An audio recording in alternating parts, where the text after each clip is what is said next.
To change poster size in Canva, let's first come over to the template section. You can come here on the object panel, or you can just click on the template here on the home.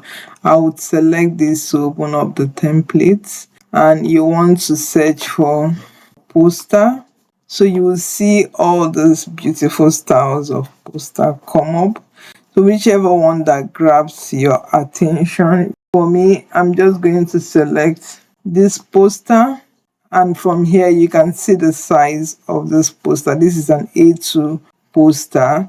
I would click on customize this poster, and once I have that open, to change this size, you want to come over to resize here. I will go with the custom size. So I want the poster to be 4 feet by 4 feet, which is going to be a foot is equals to 12 inch. So I'm going to use inch to measure this. I will go over to custom size here and click on custom size, and I will change the unit of measurement here into inch.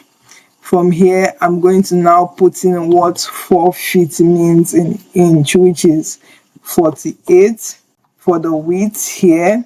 Since it's 4 feet by 4 feet I'm going to also do the same for the height here. Now once I have this, I like to resize this design if I'm using a template. I don't like to copy and resize, but if you copy and resize, it's going to create a copy of this original one. But if you resize this design, you just have the design itself to work with. I will resize this design, and you see that has beautifully resized my poster design. From here, you can begin to edit, drag the element and position it how you want it to be. So you just move things around and arrange it how you want it to appear in your resized poster.